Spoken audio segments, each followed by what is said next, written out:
Now let's work on asymptotes.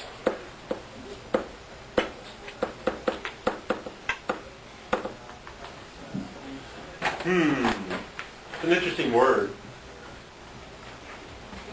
How many of you say, I think I've talked about asymptotes in the past? Not asking if you remember what they are, you just think you've talked about them. That's most of you. Okay? Now if you think about that you've talked about them, anybody think they remember what they are? That's a whole lot fewer of you. What is the line there? The one with The line and then there's like a line that they don't touch. Oh, Yeah, the that's one what I'm that talking doesn't about. touch the thing. I know what it is. Yeah. So you're telling me this is a line. No. Is it horizontal? Is it vertical? Is it some other angle? What kind of line is it? Linear. Any kind. Any Oh. linear. Well, It could be y equals x this one, but it could also just be like x Could it this be one. So you're telling me it could be horizontal, it could be horizontal, it could be vertical, it could be just an angle, arbitrary angle. That's true of all those things, yes. So it can come in various forms. Yes. I was going to explain. I don't know. I remember it's a line that the graph is. Like the function apparently. Yeah, we have to be careful with the graph doesn't touch. There are certain conditions in which a graph will actually not just touch, but cross an asymptote under the right kinds of conditions. Now, if we have one of those vertical lines that's an asymptote, we won't cross it. We will approach it, we'll get close to it, it approximates the values at a certain point, but we won't ever cross that. And we'll talk about why in a minute when we get to how do we find asymptotes. Then we have these horizontal asymptotes, and we could cross those. Usually in the neighborhood of 0, 0, we'll cross it. And that's a relative concept. The neighborhood of 0, 0 could still be an x being 5,000. That's still in the neighborhood of 0, 0. Because the horizontal asymptotes approximate the y value at the extremes, at either positive infinity for x or negative infinity for x, depending on which direction we're talking about. And then there's something called slant asymptotes, or oblique asymptotes, if you use both words. And that means some kind of an angle, either this way or this way, and it's a line that approximates the value of the curve as x's get really big. And we're going to spend some time looking at how we find each of those types of asymptotes, and then how they help us draw the curves. So there's a reason to have them. You lost me. That's what we're going to talk about it and get some more examples too. Alright, cool. Okay? So the first ones are vertical asymptotes.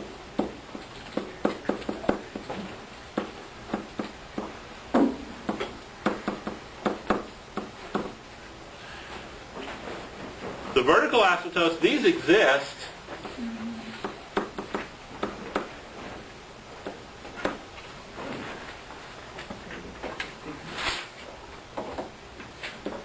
at the x values excluded from the domain of rational functions.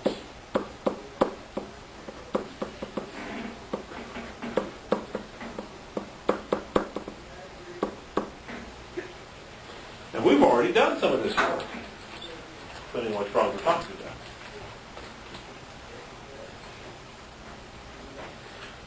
So if we go back and we think about f of x is equal to 8x minus 6 over 3x plus 7. Did we do that one already? Yeah. We found domain, didn't we? Mm-hmm.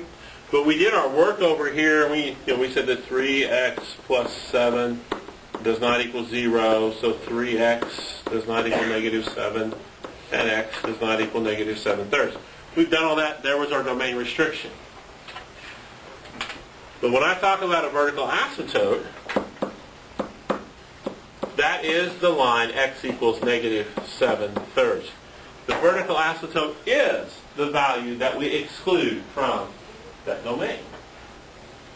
And it is a line that we're not going to cross. It's almost like a boundary line that we won't touch when we're looking at our graphs. So the vertical asymptotes go hand in hand with the domain calculation. Questions about that?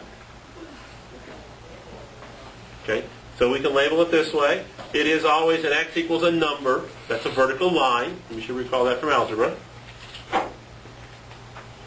And then we have g of x is 5x plus 6 over x squared plus 5x plus 6.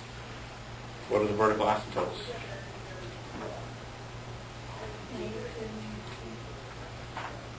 How am I going to write that? With anybody? Equals -3.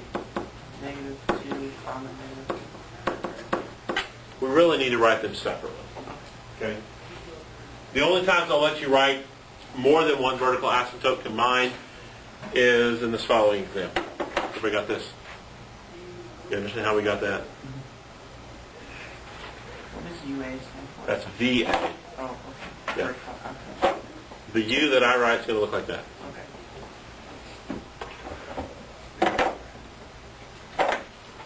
So let's try this one. H of x equals 5x plus 9 over x squared minus 16.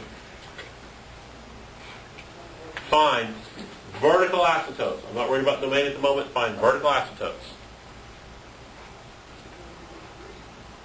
4 -4.